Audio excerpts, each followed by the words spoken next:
I think I got it. So I was going to try again to use the Restream software, the Restream Studio software, and today it was having an annoying problem. So I'm back to my old OBS solution. There shouldn't be any tech problems because we've been doing this solution for more than 1,000 episodes, and so hopefully this is fine.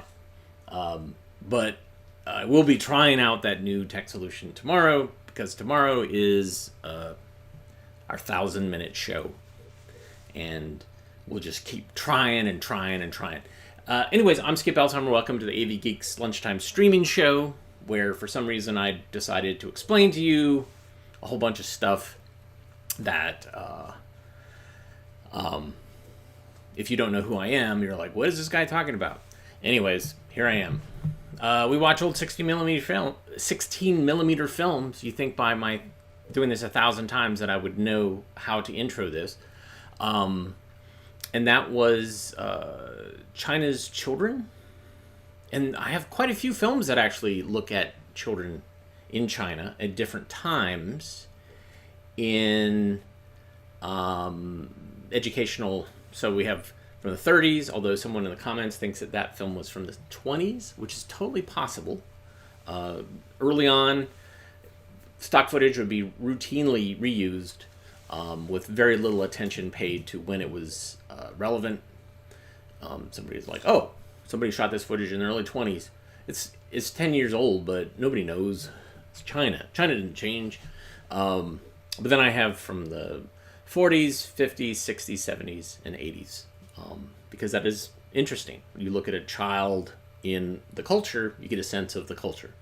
I think that's the impression. All right, so behind me I have a film scanner set up, but you can't see it because stuff... Yeah, I have to reset a bunch of things. So there it is.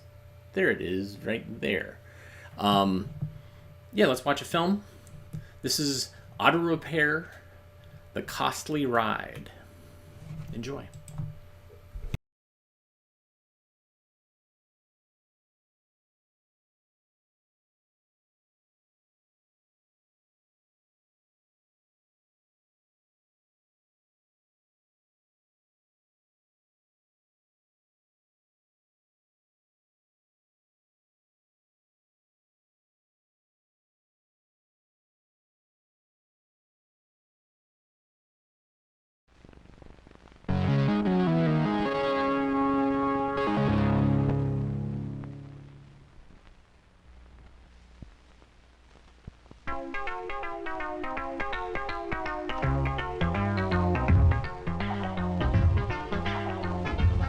In the earliest days of that complicated invention known as the automobile, we found that it didn't run forever. In fact, it needs fixing from time to time. That's why car owners should know something about automotive repair. Today, there are many honest garages and competent mechanics. But if the car owner doesn't know how to deal with them, or if he should get a dishonest garage or an incompetent mechanic, well, it can all add up to a costly ride.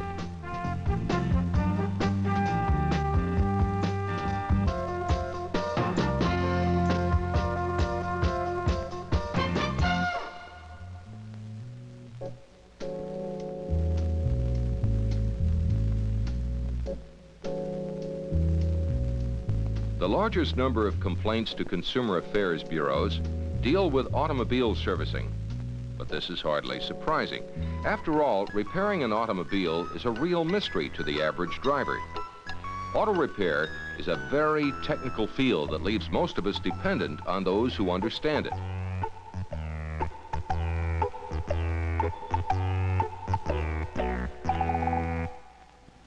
What's your opinion on the subject, Jim? Jim? Oh, hi. What was that you said?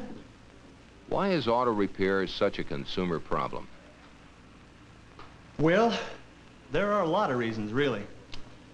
I guess you could say it was a combination of the mechanic, the driver, and the garage system itself.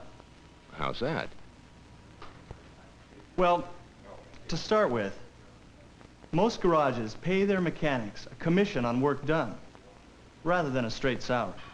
Oh, so the more they find wrong with a car, the more they make? Well, that's true. But overcharges are not always the mechanic's fault. Many times, it's the customer who's to blame. The customer? That's right.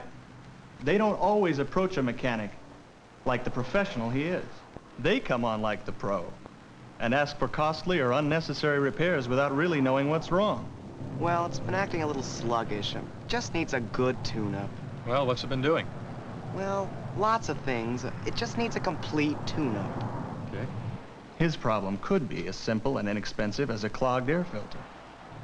Okay, complete tune-up. New points, new plugs, check the carburetor. The customer should only give the symptoms and let the mechanic decide what's wrong. As you said, approach him as a professional. Exactly, and be specific. Well, the engine starts cutting out on me when I get over 30 miles an hour. Is this when it's hot or cold, or Usually after it warms up. does it make any strange sounds in this Yeah, engine? knocking, and it misses when I step on the gas. Just tell him, as accurately as possible, what the car's been doing. Not what you think is wrong, huh? That's right. Take a test drive with him if you have trouble describing it.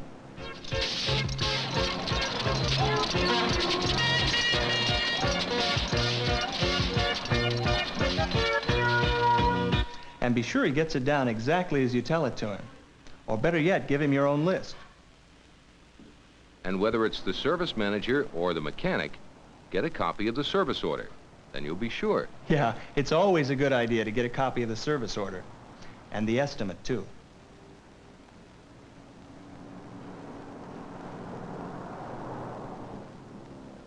Well, let's get really to the crux of the matter. What's the best way or ways to select a garage? Well, one way is to try the Better Business Bureau. Ask about the garage's reputation. Hello. I was calling about the Rhodes Garage. I was gonna have some work done there, and I was wondering if they were reputable. Then you know to look elsewhere if a number of people have complained of unsatisfactory work.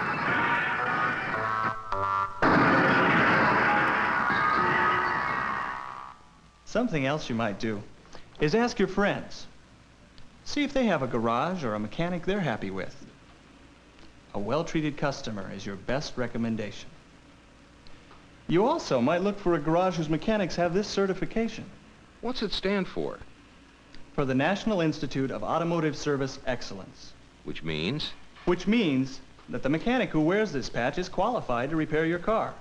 At least on those parts he's passed tests for. But this doesn't necessarily certify the whole garage. That's true. Another safeguard is to look for the sign of the Automotive Service Council. This is a self-regulating organization dedicated to service excellence. Membership garages are located nationwide, and they guarantee their work. What about finding a garage that pays its mechanics a straight salary instead of a commission? I've heard that recommended. The idea is a mechanic on salary is not going to race the clock to get as much work done as possible. But in a competent garage, that commission scale can work for you. How's that? The labor cost is guided by what is known as the flat rate service manual. Even if the mechanic takes longer, you'll only be charged the average repair time. And you can find out beforehand how much a repair will cost. Then if you think you've been overcharged on a repair, you can ask to see the flat rate manual? That's right. But no matter what kind of garage you choose, make sure that the mechanic or the service manager understands clearly what you want done. Studies have shown that poor communications are a major source of consumer problems.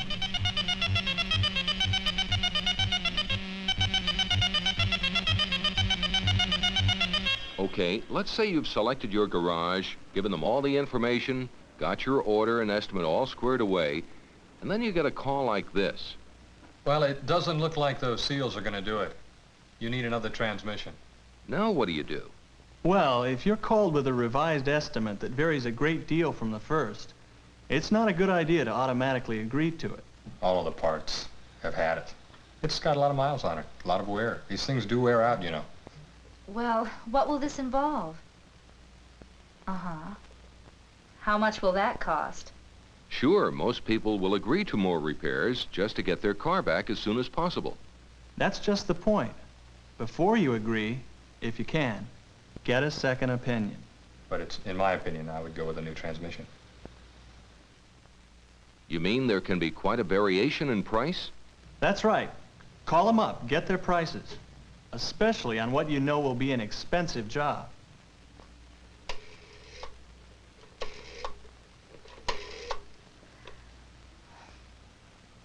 Yes, I'd like to talk to your service manager, please.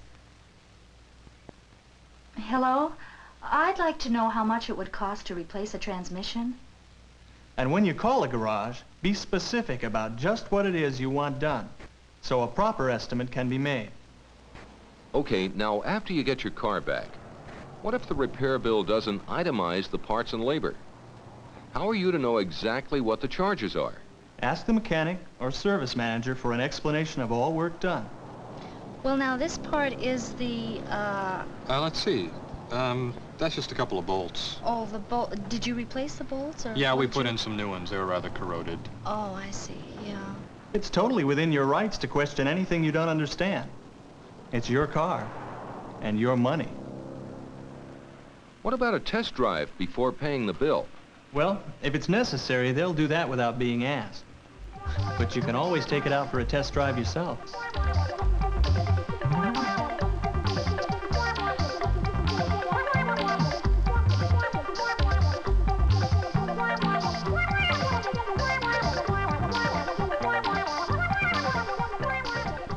And if the car is still acting up, take it back to them immediately and tell them to fix it. Okay, now to change the subject. What about outright dishonesty? Well, you'll find that in any field. Unfortunately, there are a few mechanics who will play on your fear and lack of knowledge. Well, I checked out your shock absorbers, and they're really in bad condition. You know, driving your car with shocks in this condition is very, very dangerous. You're just going to have to replace them. Now, it so happens I can give you a good deal on some new shocks. Sometimes it's really hard to know.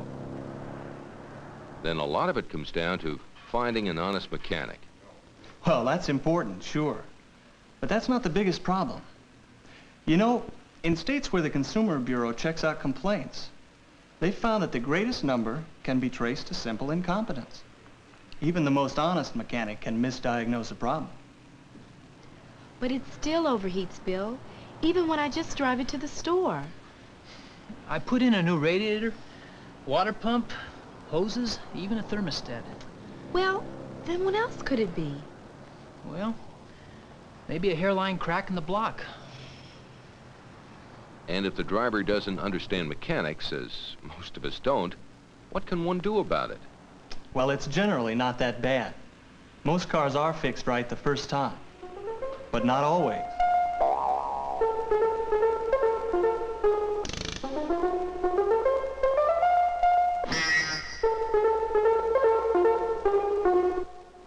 If it isn't fixed right, first take it back to the garage. If you can't get satisfaction, there are steps you can take. Like what? Contact the Consumer Affairs Department,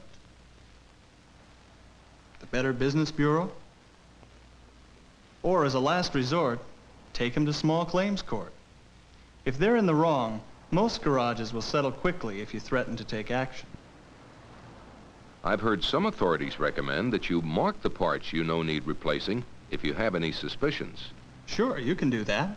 Then it's easy to see if the part you're being charged for has been replaced. What about those amazingly inexpensive specials, like a brake job for $19.95? Is that a good way for the consumer to save money? Avoid them. Usually, the idea is to get your car up on the rack and then find something a little more costly that needs to be fixed. Oh boy, it sure would be nice to know exactly what needs fixing before you went to a garage. Well, that's possible. How? Check around in your city to see if there are any diagnostic centers. For a small fee, you can have your car checked over by an impartial mechanic. You can find out just what needs to be fixed. And save a lot of money in the long run. That's right. We've talked a lot about mechanics and garages, but what can we do on our own to save money and maintain our car? Well, first of all, don't abuse it.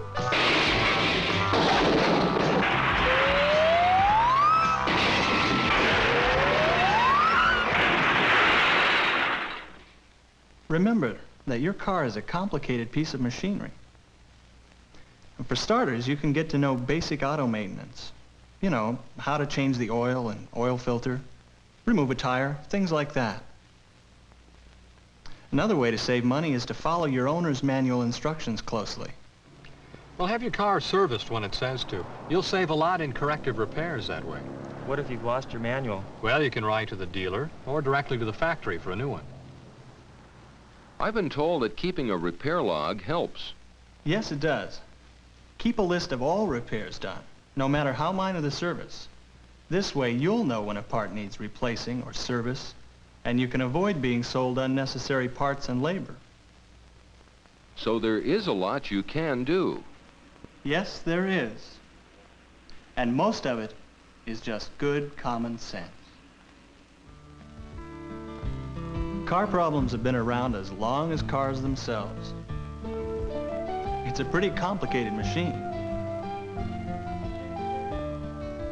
Prevention and care are always cheaper than the cure. However, there are times when only a garage or mechanic can do the job. If you have an auto problem and go about it the right way, you can get good work done. Yes, and avoid the costly ride.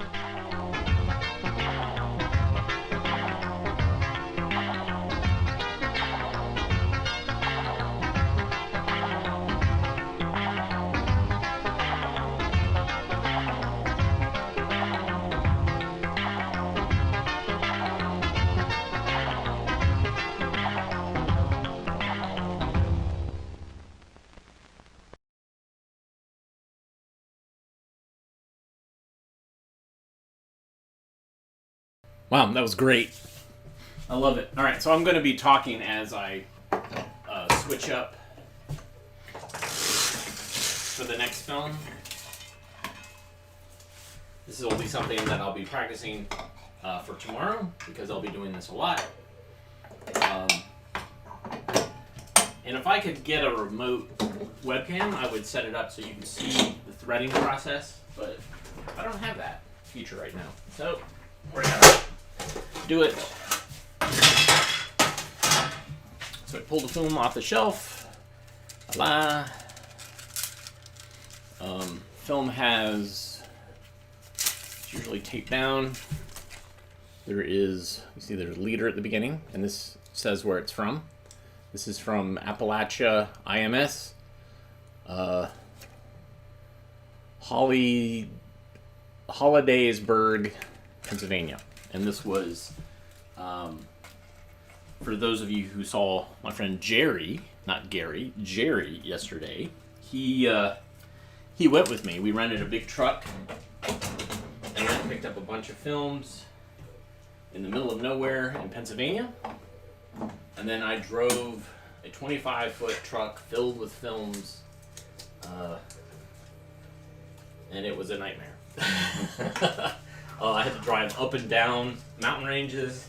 I had to drive through the Beltway in DC in the middle of a torrential rainstorm.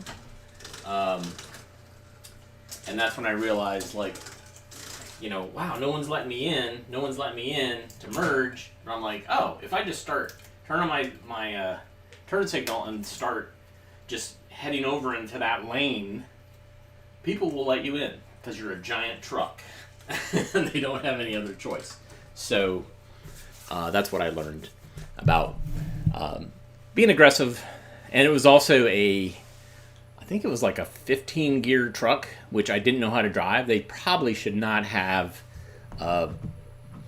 rented it to me, but they did. And so I was like,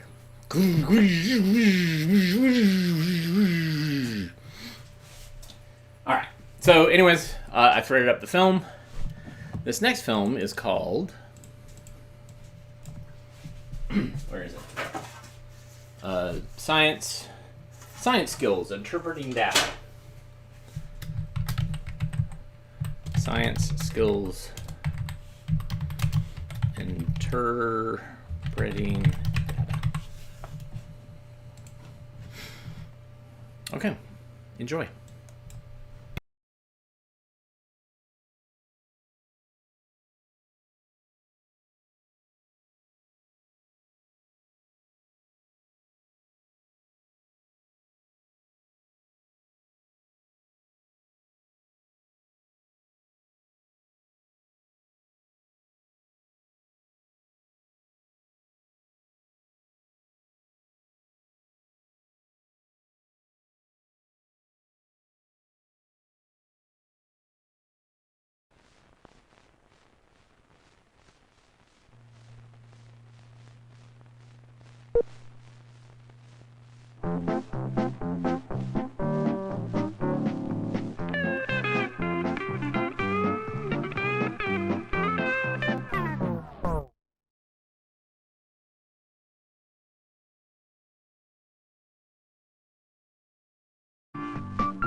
Did you ever think about the creatures that live in a pond? The frogs that live among the lily pads. The crayfish that live in the mud at the bottom. And even the fish that may lurk under the surface of the water. Each one, in its own way, is adapted to the pond environment.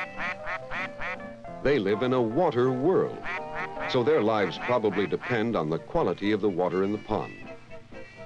Do you suppose there are any fish living in this pond? Let's do some scientific investigating of the water. Perhaps we can find out if fish could live here and where in the pond they might be. First, we'll collect as much data about the water as we can. Then we'll interpret the data to see what inferences we can draw from it. Then we'll test those inferences by additional observations. Perhaps from this, we can develop a hypothesis or tentative theory. This hypothesis can then be tested and proved or disproved by further observations. We'll pay particular attention to these scientific skills today. We know that animals, including those that live in water, need oxygen to survive. So if there's enough oxygen in a pond, there should be animal life, including fish in it. Pollution in a pond usually reduces oxygen, so perhaps we can start by finding out if this pond contains any pollution. First, let's draw a map of the pond. If we draw this map on graph paper, we can use the x-axis and the y-axis for measuring distances. Let's say that the pond is 50 meters long and 30 meters wide.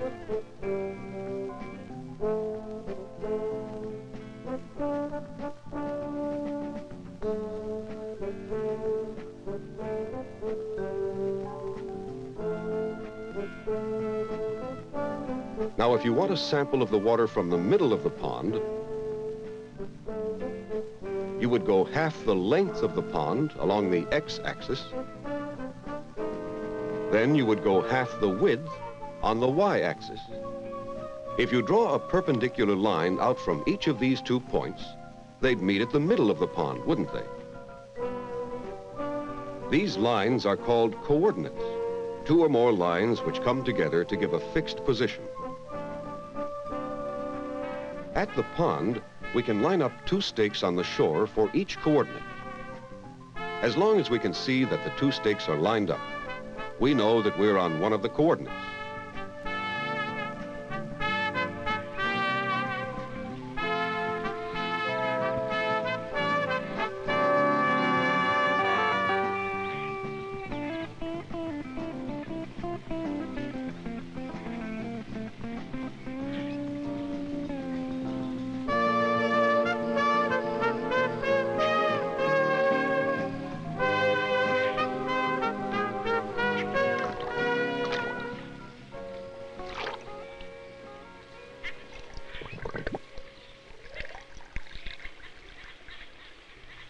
What is water pollution?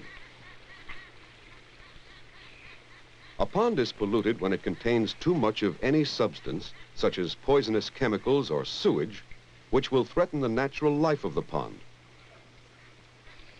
You can inspect the water and test for these poisonous chemicals and sewage.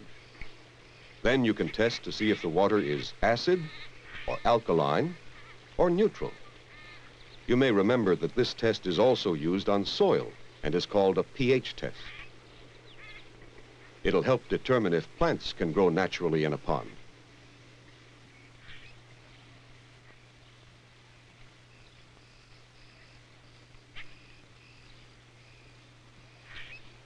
You should also test for dissolved oxygen in the water to see if there is enough for the natural animal life. This data seems to indicate that there is no serious amount of pollution. The pH test was neutral, which is a good condition for plants. And there are about 9 parts per million of dissolved oxygen, which is adequate for animal life. We took samples here, here, and here. Since there appears to be little pollution, can we draw the inference that there are many different forms of life, including fish, living in this pond? We can test this inference by observing some of the animals that live here. But first, let's think about what animals we might find. This is a creature called a rat-tailed maggot. It's the larval stage of a drone fly. The tube which extends to the surface allows it to breathe air. Now, why do you suppose it needs a tube like that? Well, creatures that live part or all of their lives underwater usually get the oxygen they need from the water. But the rat-tailed maggot often is found in polluted water, where there is very little oxygen, so it must get its oxygen from the air. This creature is called a fairy shrimp. It's often found in a pond with fresh, clean water from which it can get the oxygen. So the type of creature you find in a pond will help you determine whether or not it's polluted. These are some of the animals we found in the pond. Crayfish.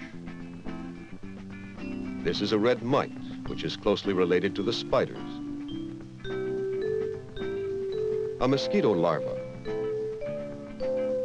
And the fairy shrimp. There is even plankton, microscopic plant and animal life which provides food for the smaller animals. None of these creatures could live in a heavily polluted pond. Part of our inference is correct, but shouldn't there also be fish in this pond? One way to test this idea is to look for them.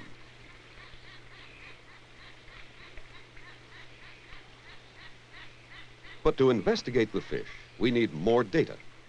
We should find out more about the oxygen and other chemicals in the water. And we need some data on the temperature at different positions. Perhaps with this kind of information, we can develop a hypothesis or tentative theory about the fish. Then we can test that hypothesis to see if it's right or wrong.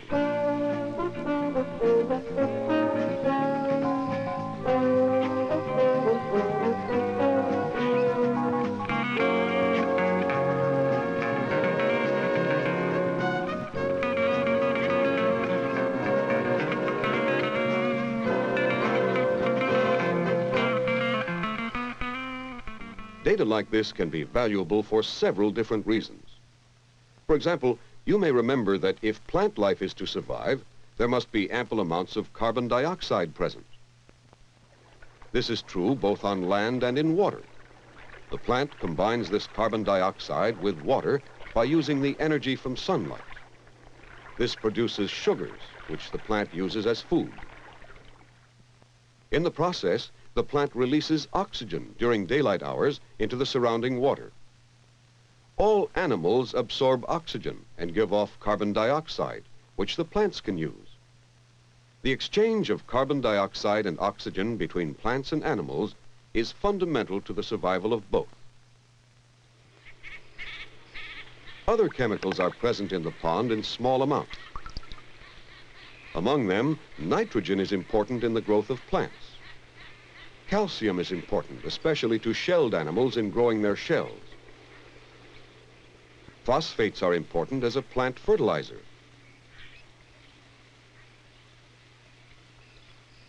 But the most important chemical for the animal life in the pond is oxygen.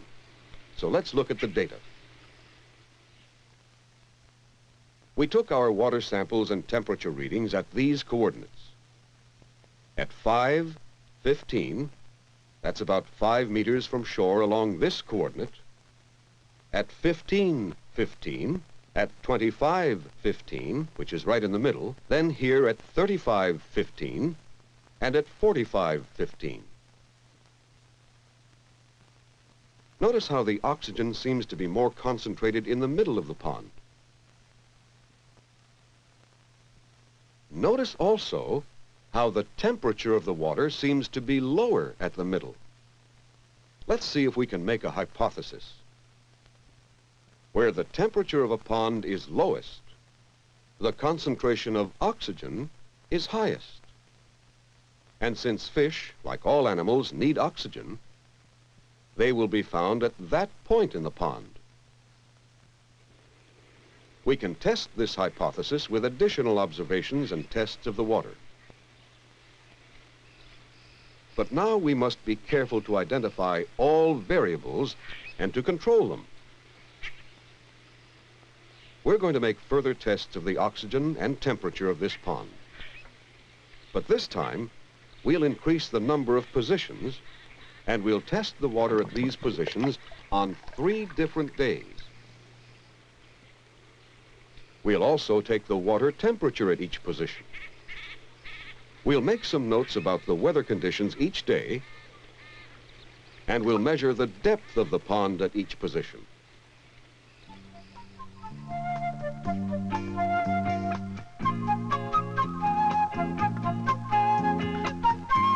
You probably remember that one way to interpret data is to use a graph. A graph is a way of comparing variables. In this graph, we are comparing oxygen and distance. And in this graph, we are comparing temperature and distance. On day number 1, position A, at 5 meters from shore, had 7.5 parts per million of oxygen in the water. Position B, at 10 meters, had 8.0. Do you remember what we call the variable of distance that we've plotted here on the x-axis? It's the manipulated variable. And what do you call the other variable on the y-axis? The amount of oxygen and the temperature are both called a responding variable because they respond to the manipulated variable. The weather is a variable held constant because all tests made on one day were made under the same weather conditions. On day number 1, the water was colder at the middle of the pond, and the oxygen count was higher there. On day number 2, the water was colder at the east end, probably because a strong breeze pushed the warm surface water to one end and allowed the colder bottom water to rise at the other end. Once again, the oxygen level was higher where the water was colder. On day number 3, the temperature and the oxygen both seemed to be quite evenly distributed. The data and the 3 graphs seem to support part of our hypothesis. Where the water is colder, the oxygen level is higher. But now, how do we determine if that's where the fish can be found? Well, using our map of the pond and the depth readings we made, we can construct a 3-dimensional graph of the pond. Now we're looking at the pond at an angle. We've tilted the graph 30 degrees, and we're looking at it from the corner. To add the 3rd dimension, we now have a z-axis. We measure the depth on this axis.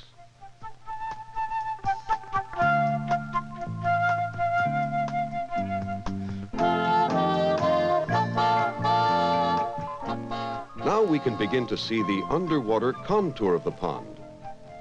We can also see that the pond is very deep at the middle, which may be one reason the water is sometimes colder at the middle. Now let's review what we've found out about interpreting data and testing inferences and hypotheses.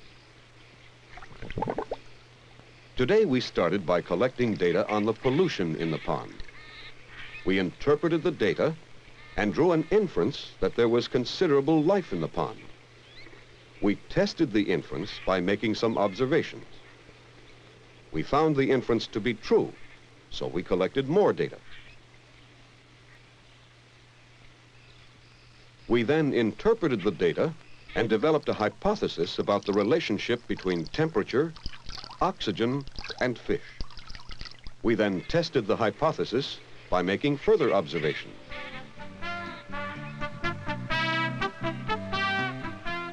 But do we really know if there are fish in this pond and where to find them?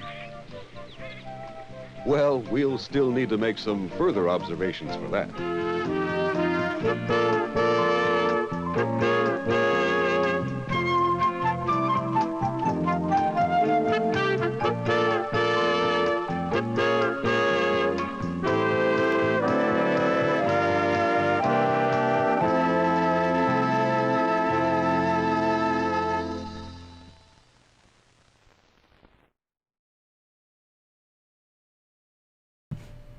All right, where are we?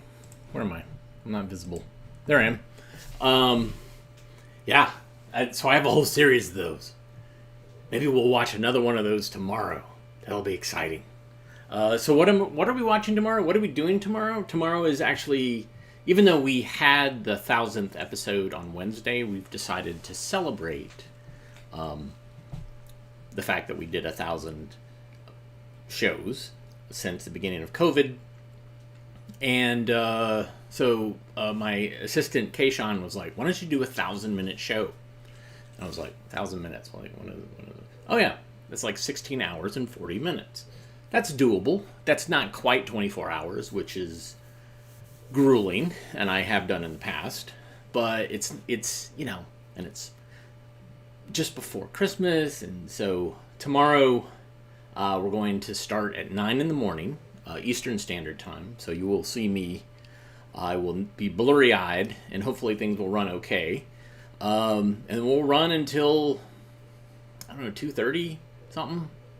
Yeah, I kind of have to figure that out. But we'll just watch films all day, and we'll have guests.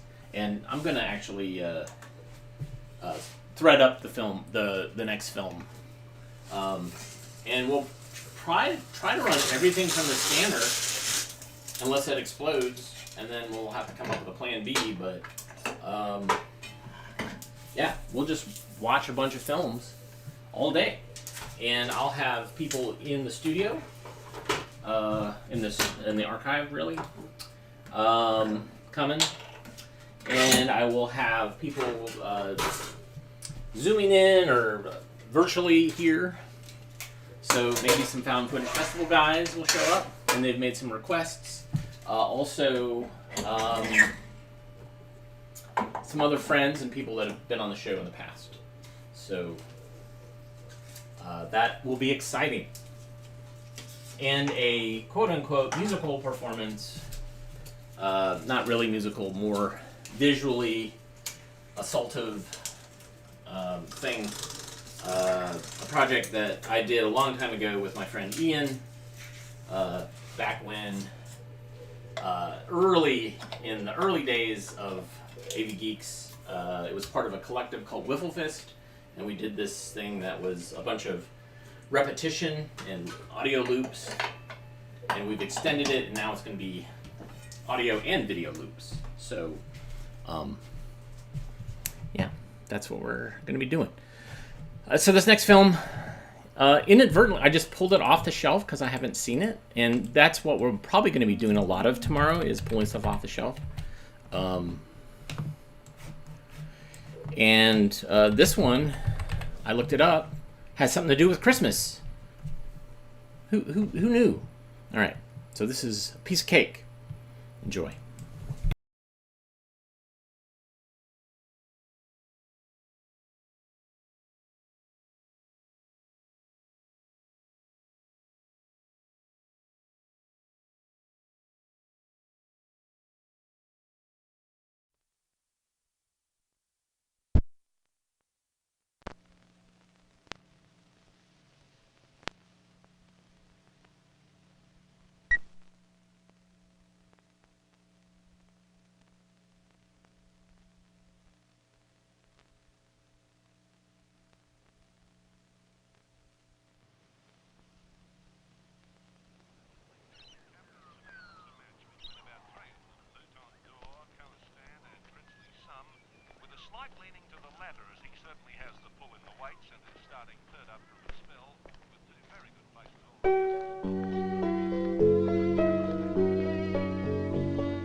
It's got to be a goose. Good morning, Mrs. Potts. I'd like to order a goose. It's got to be the best for me daughter. The biggest and best you've got.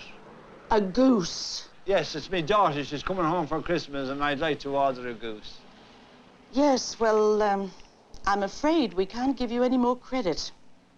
What? Coming up to Christmas? That's a load of rubbish. $108 is what you owe? $108? God forgive me, Mrs. Potts, that can't be. There it is. Is that a fact? My goodness, it mounts up, doesn't it? Aye. Well, I have a legacy to collect soon, so we leave it till then. The top of the morning to you, Mrs. Potts. Have a good day. Bye.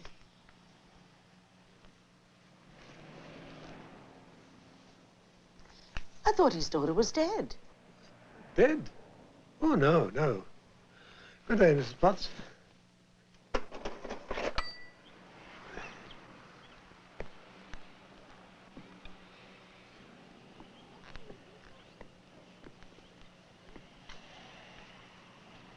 Top of the morning. What the hell are you doing in there? It's all right. I know the owner. I know the owner. Oh.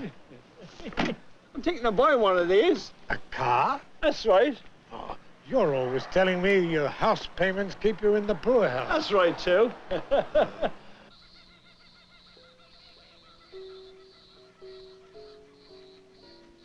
Well, here we are. Oh, Jack, what was that about a legacy? Who knows, who knows? And your daughter? Is coming home for Christmas, and we're going to have a goose. See you later.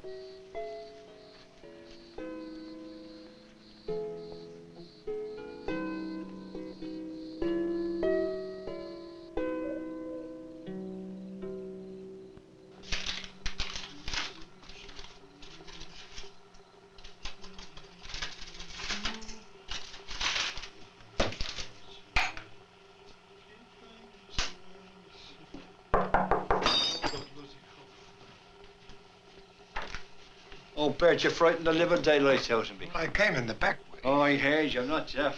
Sit down and take the weight off your new shoes. You have a cup of tea, Bert? No. No, thanks, Jack. Oh, what's up? Oh, you don't want to do it. Well, it's okay. I have it all worked out. It's to help me, Bert. There's no one else I can ask. I haven't seen them for 6 years. And they're coming all the way from Hong Kong.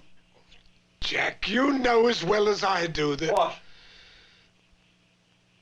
Nothing, nothing. Oh, look, Jack, why don't we just have a tin of ham? A tin of ham for Christmas. Not on your life. Not on your life. It's got to be a goose. Well, I'll buy you one. Oh, no, I'm not taking charity. Not even from you, Bert. Here. Let me read the letter for you. Listen to this. Dear Dad, we have decided to come home to Australia for Christmas. We will probably stay at the motel at Malpa, though it would be nice to have Christmas dinner at your place. It will be nice to see you again. You won't recognize the children. They've grown so much. Don't go to any trouble. We'll bring some things with us. We'll cable you before we leave. Oh, there you are. She says don't go to any trouble. Trouble? Trouble? Nothing is trouble for Jeannie. Look. Look, Bert. Don't go away. I'll show you these photographs. I've shown you them many times before. Where did I show you? Here. Hold that for me. Hold that for me. Isn't it lovely to look at them? Look, they're beautiful photographs. Look. Do you see this one here? That was taken the year she left school. And she's a beautiful kid. Some top marks for everything. And look at over here. Isn't that a lovely one? Look at. That was taken 3 weeks after our brother George was killed. There's courage for you. And look at her here with the 2 kids, and they all beautiful. But here's the favorite photograph. Look at this. Isn't this beautiful? Oh, look at that. You couldn't ask for a better daughter. You'll never know how much I miss her. What I wouldn't give to have her living round the corner. Ah, it'll be nice to see her. Well, I'm sorry, Jack, but I still think that stealing a goose is a damn crazy thing to do. Oh, poppycock. Precisely. Look, it's a challenge. It's a bit of excitement. All right, Jack, but understand, I've never stolen anything in my life. I still don't like it. And it's a new chap that's taken over that property. He won't even know how many geese he's caught. A piece of cake.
Jack, they're ducks, not geese.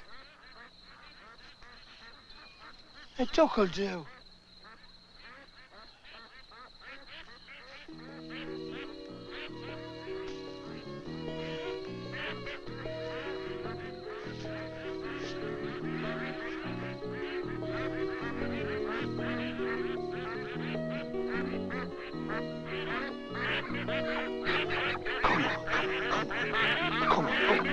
Come on. We have it.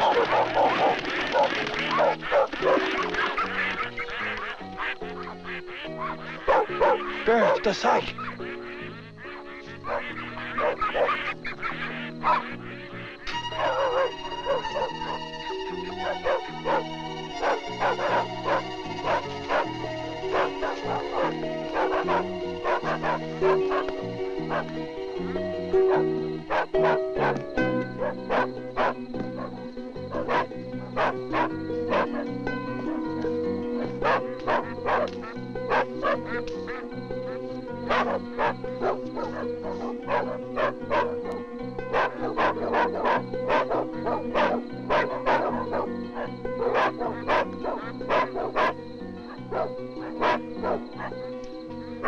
Righto, Flash. What's all the noise about?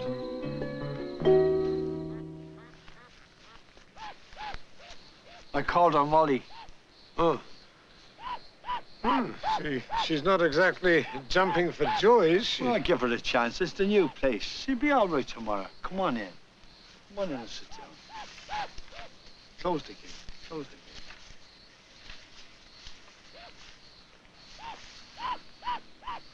Isn't she a beauty, though? Yeah. Who's going to, when the time comes? Oh, I can handle that. And, the plucking? You. Oh. And I was hoping you'd do the cooking as well.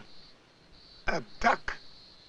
Oh, much the same as a chook, I suppose. I'll look it up. And baked potatoes. And green peas. And some stuffing. I love stuffing.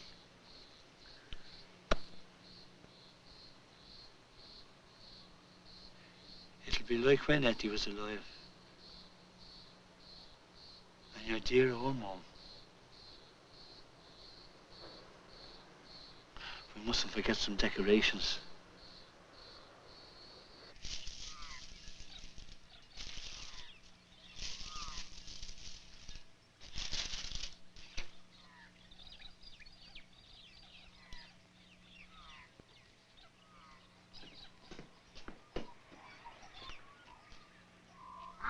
Oh, Molly, Molly, come on. Molly, there's a good girl, Molly. Oh, there's a good girl. Look at what I brought you. Look, your lovely Wheatie Bix, not beautiful. Come on, Molly. Come on, there's a good girl. Come on, there's a good girl. Ease us up, it'll do you good. Come on. Come on, Molly. Come on. Really, really well up in the whites. Do you realise she hasn't eaten for the last 4 days? I know. It's getting serious. I know. Is that all you can say? I know, I know, I know. Will you turn off the bloody radio? It's disturbing her.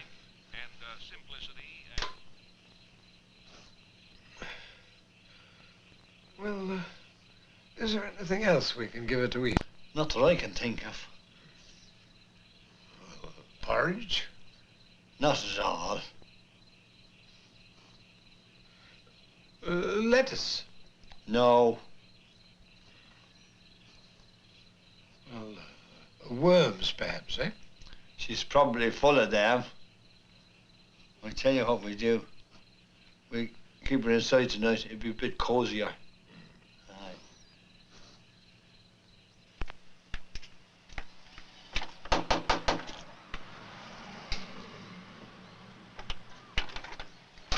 Oh, Jack.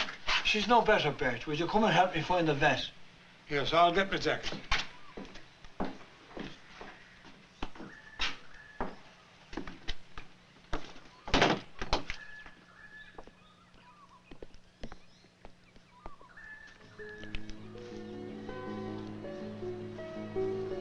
Jack, we can't afford a vet.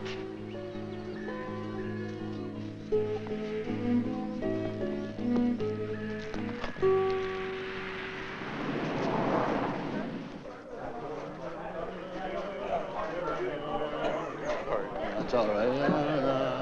What do you have? Can I have a midi, please? A midi, please.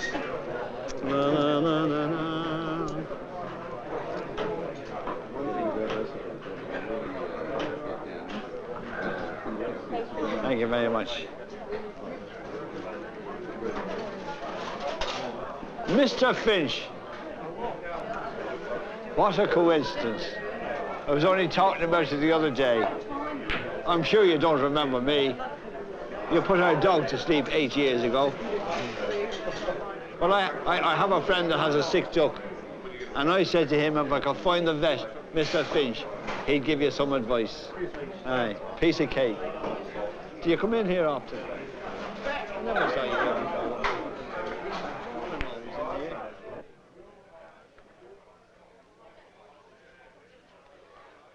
Well, I spoke to the vet. And? He said she's pining away and she needs company. She needs company.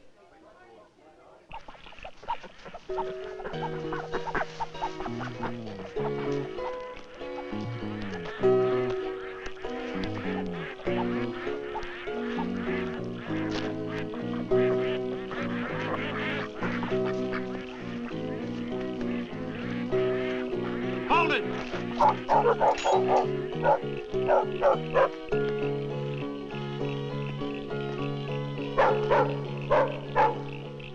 the hell do you think you're doing? That Jack O'Reilly on this day at Malpa in the state of New South Wales did steal certain property to wit, 1 duck of the value of $3, the property of Norman Brownlow. That Bert Wilson, on this day at Mulper in the state of New South Wales, did steal certain property, to wit, 1 duck of the value of $3, the property of Norman Brownlow. You understand, I've charged you. How much, sir? I've charged you both with attempted larceny. Is there anyone can go surety for you? What does that mean, sir? Can anyone put up bail? Yes, my daughter in Hong Kong. No. How long have you lived in Mulper? All his life, sir. All my life. O'Reilly? 20 years, Constable. It's, Sergeant. Right. Now, since you've both had stable residency in the district, I'll waive the surety. But you must appear in court at 10 a.m. on Monday. We will. If you don't, I'll issue a warrant for your arrest. Do you understand? We do, yes. Thank you very much, sir. Bert, look, it's better you stay here tonight, our son. Huh? Stay here tonight. Yeah, you'll be all right. Make your bed there. You'll be all right. And listen, don't worry. You'll be all right.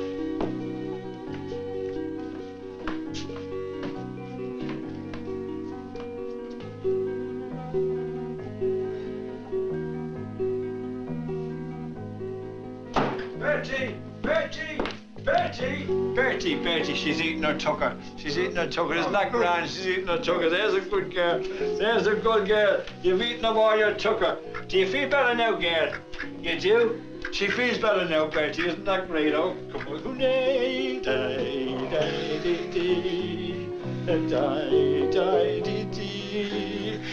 Give her a kiss, Bertie. Oh, go on, give her a kiss. Oh, go on. Give her a kiss. Oh, go on. Give her a kiss. There, that's no. Oh, you're a good girl. You took your own thing.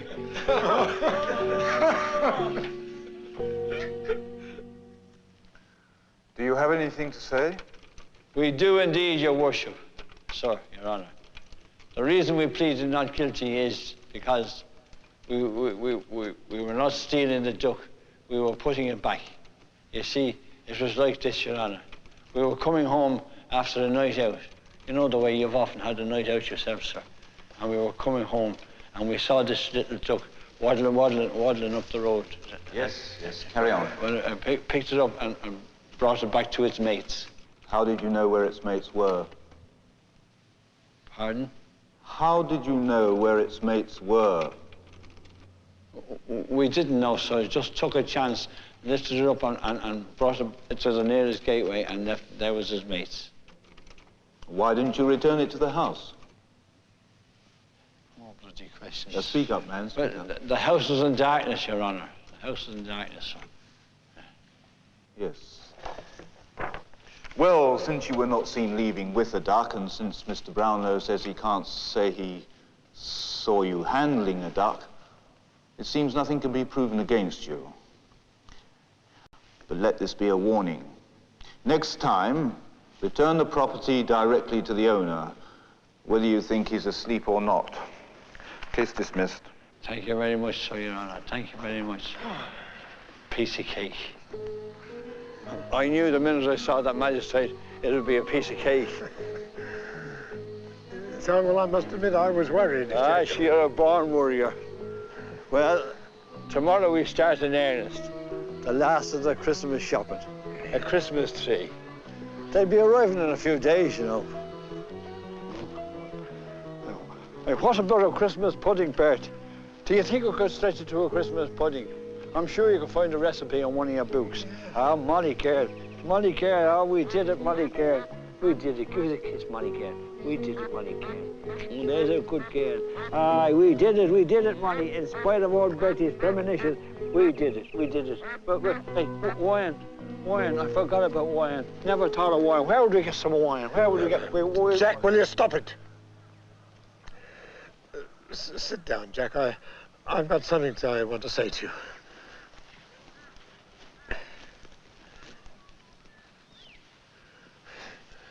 Jack, you're my friend, my best friend, my only friend these days. But I've come to the end of my tether. I can't play along with your fantasies any longer.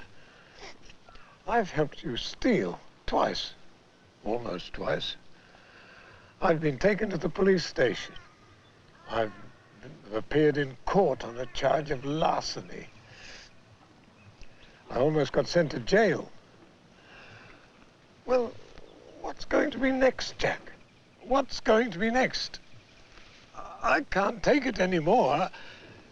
You have to come to your senses and face up to the fact that your daughter Janie is dead. She's not dead. She is dead, Jack. How do I know she's dead? They buried her, Jack.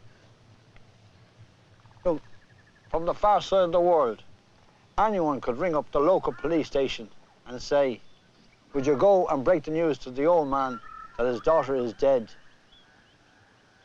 I know what he's done. It's my son-in-law. He's told her that I'm dead. That's why she's not in touch with me. He's told her that I'm dead. Oh, why would he do that?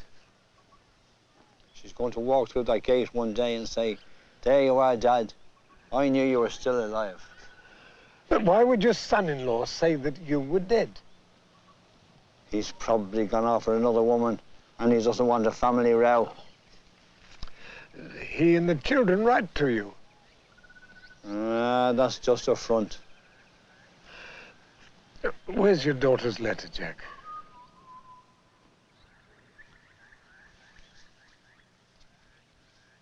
No, open it, Jack, open it.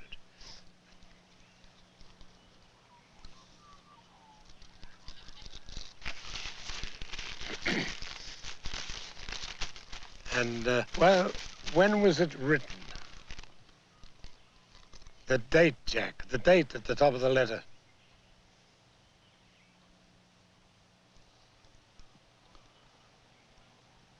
December the 1st, 19...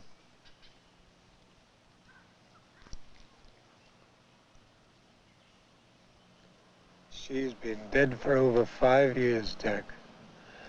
She's not coming back. You have to face up to that fact, otherwise you'll go around the bend.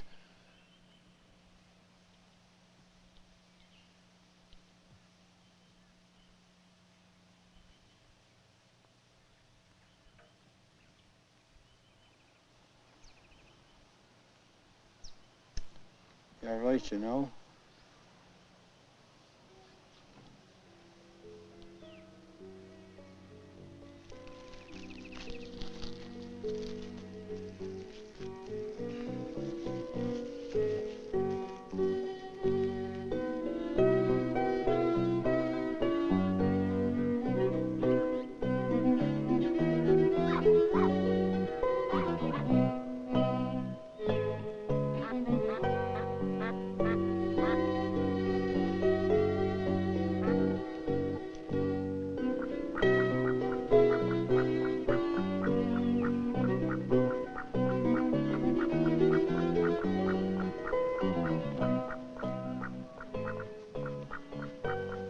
I never liked roast duck anyway.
So 2 Irish folks in Australia. It threw me for a loop. I was like, what? It says it was Australian, but then, like, what? Like, I don't understand. Huh? I'm sorry that it was dark. I didn't realize that. I guess I heard at the beginning something about, isn't his daughter dead? Like, I didn't. So, sorry about that. Let's, I know that it might be too late, but maybe you haven't done all your Christmas shopping yet. Perhaps you'd like to make a gift, but you don't know what to make. So let's revisit one of our toe-tapping tournament candidates, choosing what to make.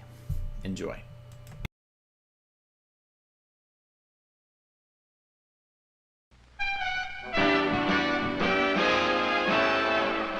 Now what you gonna make for your mama when all you have is your paper and glue?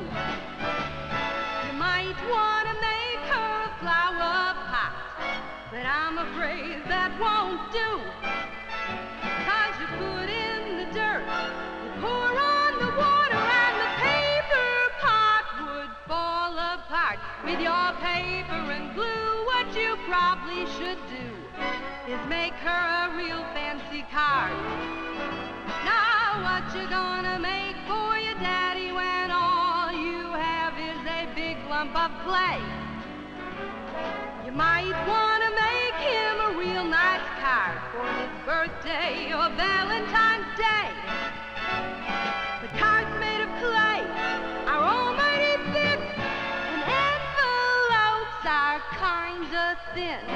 So listen, why not make your clay to a pot for him to grow daisies in? What you make depends a lot on what you've got to make it out of. You better think about that just a little before you start wondering how do you do it. Now what you gonna make for your brother when all you have is a big box of paint? You might wanna make him a nice batch of cookies and figure you'll get no complaints. The cookies made out of paper and paint, well, they don't taste much like a cookie should taste. You'd be better off painting a picture of him. The cookies would all go to waste.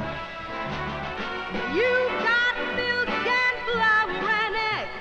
A painting stock that you should think of making. It makes a messy paint, let me tell ya. You'd be better off doing a little baking.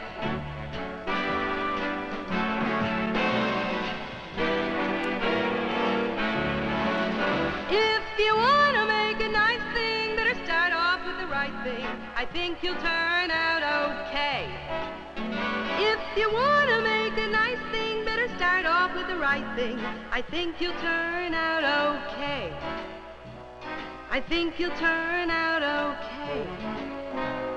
I think you'll turn out okay.